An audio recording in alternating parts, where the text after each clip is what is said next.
The first time you feel the weight of money, it's subtle. A thrill, a pulse, a sense that the world is suddenly more pliable than it seemed before. But the more you chase it, the more it chases you back. And sometimes it devours you entirely. Wealth is not just a number on a screen, it is a living, breathing force. It moves in shadows, in whispered deals on high-rise terraces, in the quiet panic behind the closing of a bank shutter, in the cold, calculated eyes of those who understand the game far better than most ever will. History is littered with the corpses of fortunes, empires, and lives destroyed by the same invisible currents, the same subtle traps that appear to promise freedom but instead exact a relentless toll. Picture the streets of New York in October 1929. Brokers run like men possessed through the narrow corridors of the New York Stock Exchange, hands trembling with ticker tape that could make a man a millionaire by lunch and bankrupt by sundown. One misstep, one misread signal, one misjudged risk, and entire fortunes evaporate into the ether. Those who had been swept up in the euphoria of endless growth, people who believed the market was a kind of divine conveyor belt to fortune, learned, often too late, that wealth is never passive. It is an arena where psychology and power collide. And for those who are unprepared, traps lie everywhere, disguised as opportunity, desire, and necessity. The first trap is one few ever recognize until it is far too late. It is the slow poison of lifestyle inflation. Humans are wired to adapt, to normalize. The first race feels euphoric, a tangible victory. A bigger apartment, a flashier car, more expensive dinners. The dopamine of consumption becomes a whispering siren, and soon your spending rises faster than your earnings. You are climbing a ladder, thinking you are ascending toward wealth, but in truth, you are trapped on a moving platform that demands ever more effort simply to stay in place. Countless Americans, in fact, fall into this snare, their incomes growing modestly over decades while their expectations, bills, and obligations skyrocket. The real tragedy is not in the failure itself. It is the invisible erosion of freedom, the slow caging of ambition under the weight of obligations you voluntarily accepted. History is not kind to those who underestimate the psychological power of money. The Roaring Twenties were a masterclass in this form of collective illusion. Families, businesses, and entire sectors bought into the myth that the good times would never end. They upgraded, expanded, borrowed, and indulged, believing that prosperity was a permanent fixture rather than a fragile construct built on debt, speculation, and human optimism. When the bubble burst, the devastation was not just financial, it was moral, emotional, and societal. Entire communities that had defined themselves through material accumulation were plunged into despair. The lesson is ancient and universal. The pursuit of wealth can be the most alluring form of self-delusion. The second trap is more insidious because it is socially endorsed. It wears the mask of obligation, of civility, of normal human behavior. Credit card debt is not merely a modern inconvenience. It is a mechanism by which the illusion of abundance is sold and sustained. The cards themselves are small rectangles of power, designed to exploit the human brain's vulnerability to immediacy. They promise access, convenience, and freedom. Yet every swipe is a negotiation with forces that care nothing for your dreams. Compound interest, the invisible tax of borrowing, transforms small indulgences into lifelong burdens. The statistics are staggering. In the United States alone, Americans carry over $1 trillion in credit card debt, much of it arising not from emergencies, but from a relentless accumulation of lifestyle purchases that promised happiness and delivered stress. Consider the story of a mid-level corporate manager in the early 2000s, whose salary was respectable but hardly extraordinary. He bought a series of gadgets, took vacations just slightly beyond his means, and convinced himself that he was investing in experiences rather than sinking into debt. Within 5 years, the minimum payments on his cards became a suffocating rhythm, dictating every choice, constraining every opportunity. His wealth was not being destroyed in a spectacular crash. It was being drained quietly by a system engineered to turn desire into obligation. And here is the cruel irony. The same system glorifies those who escape it, presenting them as virtuous, disciplined, or gifted, while the trap silently claims countless ordinary lives. The third trap is one that masquerades as sophistication, a testament to the illusion that financial literacy is sufficient armor against the predatory structures of modern capitalism. It is the allure of high-risk investments that promise outsized returns. Stocks, options, cryptocurrencies, exotic bonds, leveraged ETFs. These instruments are often sold not merely as opportunities but as tests of intelligence, courage, and foresight. History teaches that most fall victim not to incompetence, but to hubris. The dot-com bubble of the late 1990s is a perfect example. Ordinary investors, caught in a tidal wave of speculation, poured money into companies with no revenue, no viable business model, simply because the narrative promised exponential growth. When the bubble collapsed, savings evaporated, retirement plans were destroyed, and trust in the financial system itself was shaken. The lesson is brutal and unavoidable in finance. The line between brilliance and folly is thinner than most can perceive, and the seductive allure of getting rich smart can blind even the most disciplined minds. The fourth trap is the invisible tax of comparison. Humans are social creatures, and wealth is a performance as much as it is a measure. We are programmed to compare ourselves, to measure status, to equate spending with significance. This trap manifests subtly in social media feeds and neighborhood benchmarks in the seemingly innocent question, what kind of car do you drive? Every time we compare, we risk inflating our desires beyond our means. Entire economic phenomena, from the rise of luxury brands to the pervasive culture of debt-fueled consumption, are fueled by this psychological lever. Governments, advertisers, and corporations all understand it, exploiting it to drive demand, to accelerate consumption, to ensure that wealth flows upward to those who control the channels of supply, marketing, and influence. To fall into this trap is to surrender not just money, but autonomy, the illusion that your choices are your own while the architecture of desire dictates your decisions. Finally, the fifth trap is perhaps the most devastating because it is rarely acknowledged: the erosion of time, the opportunity cost of living beyond your means. Every dollar spent unnecessarily is a dollar removed from potential investments, from financial growth, from compounding. The genius of wealth creation is not merely in earning, it is in restraint, patience, and the silent accumulation of resources over time. Those who chase consumption over compounding often find themselves in a cruel paradox. They have money, but they cannot leverage it. They have freedom, but it is constrained by obligations. They have ambition, but it is diluted by distraction. The history of economic collapses, from individual bankruptcies to national crises, often follows this principle. Societies that prioritize immediate consumption over sustainable accumulation are vulnerable to shock, speculation, and systemic failure. Individuals who do the same are equally at risk. There is a lesson here. Ancient and terrifying in its simplicity, wealth is not merely a reflection of what you earn, but of what you avoid. Every unnecessary expense is a battle lost. Every indulgence in status, impulse, or obligation is a trap sprung. Those who survive and thrive do so not because they are cleverer, but because they see the forces at play, recognize the subtle psychological levers, and act with ruthless awareness of the invisible structures that govern financial reality. To master wealth is to master desire, fear, and the relentless machinery of opportunity cost. It is to walk a tightrope over a landscape littered with invisible pitfalls, knowing that one misstep can undo years of progress. Some of history's most remarkable figures understood these principles intuitively. John D. Rockefeller, for example, once said that the way to make money is to buy when blood is running in the streets. He did not mean it metaphorically alone. He meant that patience, restraint, and opportunistic discipline are the currency of true power. In contrast, those who chased every new trend, every social expectation, every illusion of wealth were often consumed by it. From the glittering excesses of Versailles to the frenzied speculation of modern-day crypto exchanges, the pattern repeats. Those who allow emotion, envy, and impulse to govern their spending are rarely those who emerge with lasting financial security.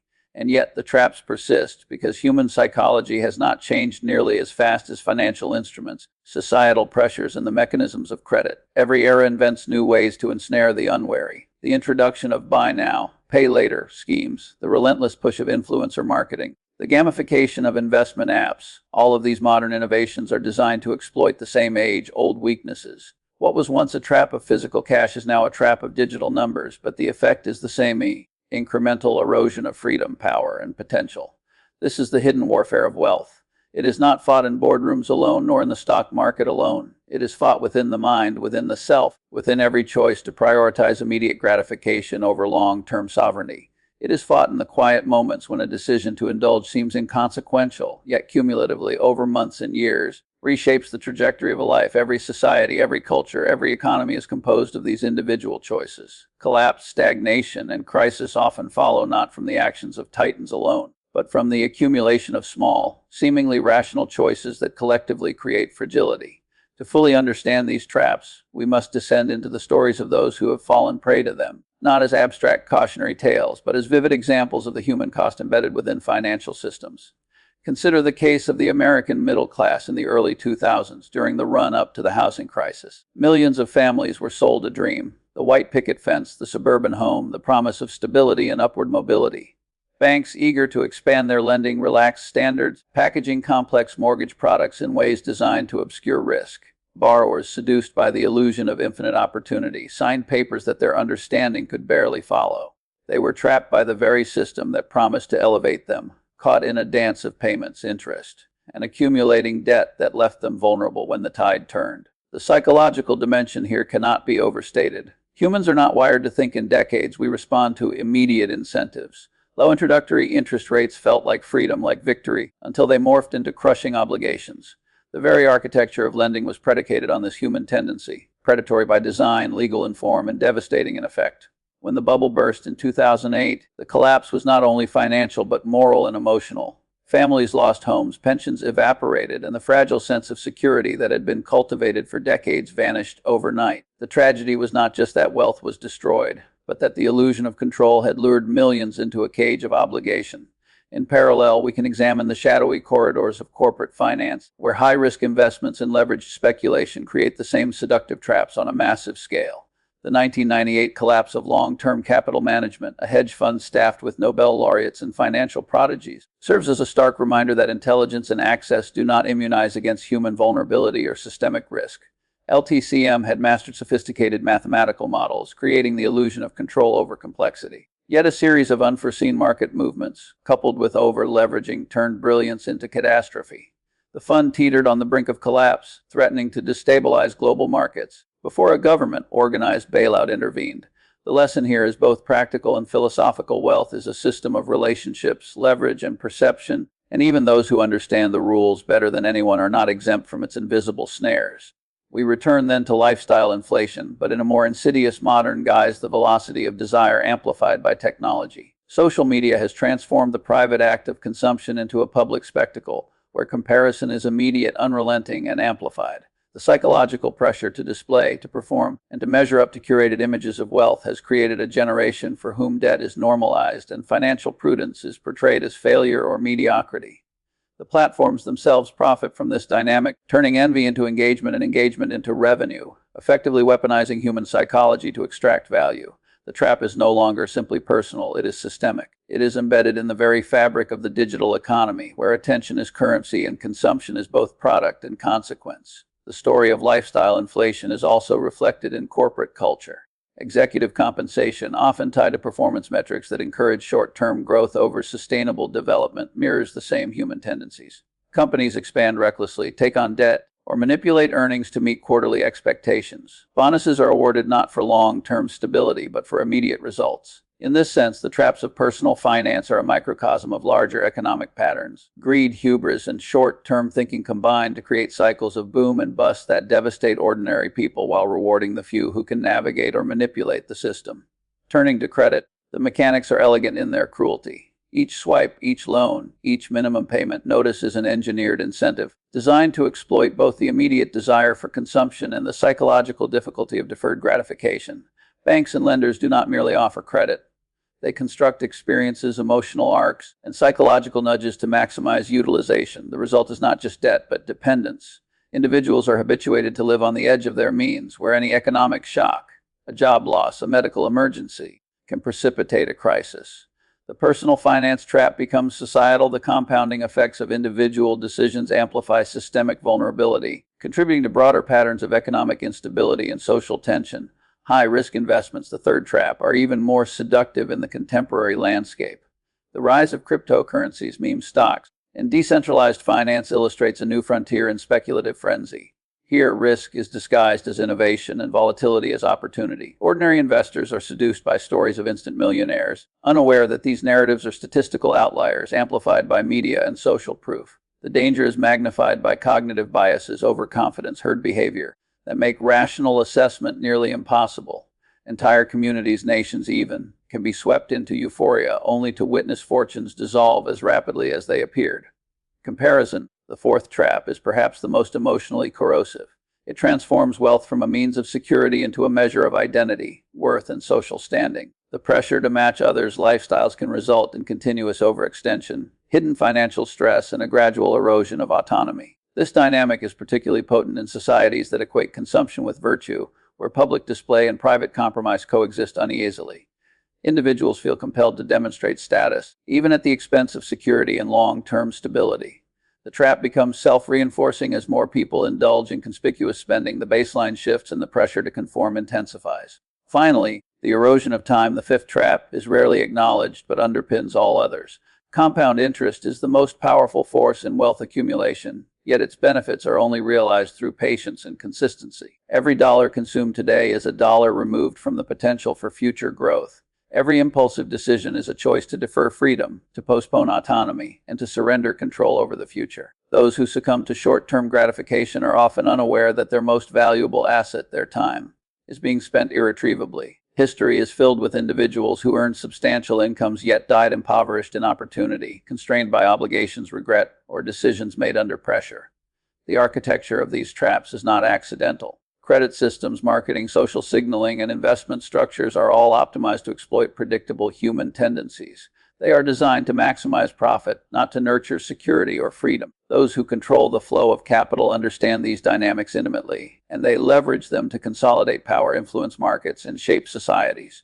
In this sense, wealth is not simply about money. It is about understanding the invisible systems that govern behavior, the psychological levers that dictate choice, and the historical patterns that reveal who wins, who loses, and why. Consider the titans of finance who emerged after the 2008 crash. Individuals who preserved capital, avoided the seductive allure of over-leverage, and recognized systemic risks often walked away not only with their wealth intact, but with opportunities that others, distracted by consumption and status, could never access. Their success was not merely a matter of intelligence.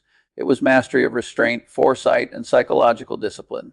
Conversely, millions who overextended themselves during the bubble, chasing lifestyles or speculative gains, were swept aside, their dreams and savings collateral in a system they barely understood. This is the brutal, relentless reality of money. It is a battlefield fought as much within the mind as in the marketplace. It punishes error quietly, accumulates advantage exponentially, and rewards those who anticipate, adapt, and exercise control over desire. To navigate this battlefield, one must cultivate awareness, discipline, and the courage to act against immediate impulses. Understanding the 5 traps, the seductive pull of lifestyle inflation, the ensnaring power of credit, the mirage of high-risk investments, the corrosive influence of comparison, and the hidden tax of wasted time is essential. They are the invisible chains that can transform opportunity into disaster and potential into regret. And yet there is a paradox. These traps are only dangerous if ignored. Recognized, understood, and resisted, they become the very instruments through which wealth can be preserved and grown. To see the patterns, to anticipate the forces, to master one's own impulses, is to wield a kind of quiet power that few others possess. History has always favored those who could delay gratification, resist social pressure, and leverage time as an ally rather than a liability. Every great fortune, from Rockefeller to Buffett, was built not by chasing every opportunity, but by knowing which opportunities to reject, which desires to temper, and which systems to respect. Understanding these traps is not merely an exercise in personal finance. It is an exploration of human nature itself. Money, for all its seeming neutrality, is a mirror. It reflects desire, fear, pride, envy, and ambition. It exposes both brilliance and folly, illuminating the moments when courage becomes recklessness, when optimism becomes delusion, when discipline becomes obsession. The 5 traps, the creeping expansion of lifestyle, the seductive power of credit, the mirage of high-risk speculation, the corrosive effect of comparison, and the hidden cost of time, are not abstract concepts. They are the invisible currents beneath every financial decision, shaping destinies in ways most never fully perceive. Consider the quiet tragedy of a small-town family caught in the web of these forces. Over decades, they earn, spend, borrow, and compare. The children inherit not only assets but anxieties, the expectations of a society they cannot control, and the invisible tax of decades of subtle overextension.